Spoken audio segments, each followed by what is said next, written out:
Monday, October 19th, 1987. The Dow Jones Industrial Average falls by 22.6% by market close, the single largest one-day percentage decrease in U.S. history. A day that would live on in infamy in the financial world and go on to be known as Black Monday. Black Monday, to the average Joe, seemingly came out of nowhere.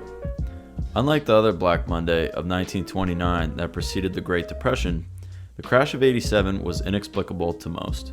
However, there were some warning signs that led to the causes that eventually snowballed into the full-blown panic. Leading up to the crash in the mid-1980s, the U.S. economy was slowing down from a rapid recovery from the recession that haunted the mid to late 1970s. The point is, ladies and gentlemen, that greed, for lack of a better word, is good. The decade of greed eventually came into its own and the stock market followed, soaring to all-time highs. The Dow Jones Industrial Average reached a high of 2,722 in August of 1987, which was a staggering 44% increase over the previous year. Experts feared that this amount of growth was unwarranted and unsustainable. Another contributing factor to the crash was the 1980s oil glut fueled by the Organization of Petroleum Exporting Countries, also known as OPEC. OPEC is a collection of oil-rich countries that combine to control the world's oil market and supply. OPEC's high price fixing in the 1980s resulted in an oversupply, and crude oil prices fell well over 50%. In the days prior to the crash, several different world events influenced U.S. and global markets. On October 14, 1987, the Dow Jones dropped 3.8% and fell another 2.4% on October 15th when an Iranian missile hit an American-owned oil tanker off the coast of Kuwait. The next day, Iran hit another ship, this time the American-flagged MV Sea City. Also on October 16th was the Great Storm of 1987, in which a major cyclone forced European markets to close.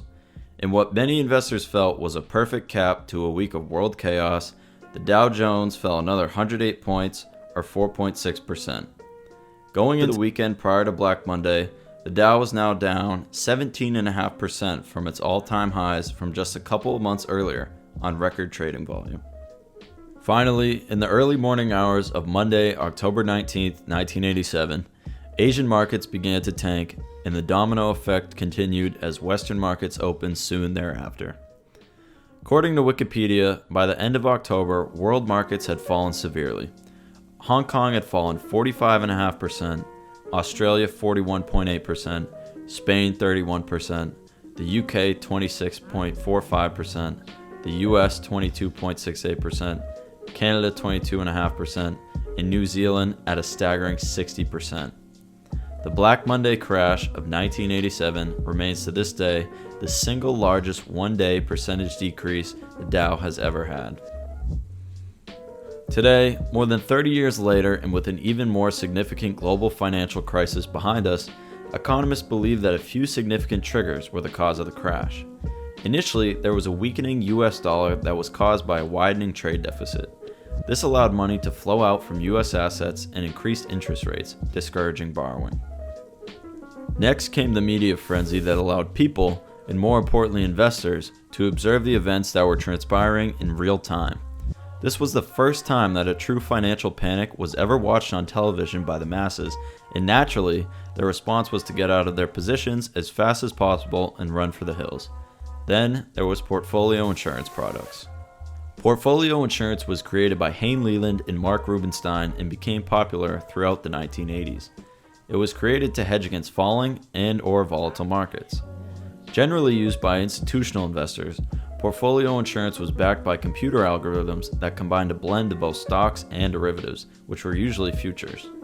However, due to the nature of early algo trading, these models were all built similarly, and when prices began to fall, the built-in sell signals were triggered, leading to a massive acceleration in price drops. Finally, this then new computerized trading allowed institutional investors to dump huge amounts of shares all at once if certain conditions were met. To combat this, circuit breakers were later introduced which halt trading if a certain threshold is crossed to preserve investor losses. Thankfully, the aftermath of Black Monday was not as severe as it was in 1929 during the Great Depression. The Dow Jones Industrial Average regained almost 300 points over the next 3 days, and losses were recovered 2 years later in 1989, presenting one of this country's all-time best buying opportunities for value investors. The Federal Reserve played a major part in the following days of the crash, just as they would later do in 2008, by slashing interest rates and injecting capital into the markets. This assured banks that they could lend money safely without the risk of default. It is unlikely that a single-day crash as severe as Black Monday will ever happen again due to the nature of current regulations and safety precautions put in place by the exchanges. But they aren't called Black Swan events for nothing, so who knows? Maybe we will all get to buy our favorite stocks at a huge discount. And just remember, it isn't a loss until you sell.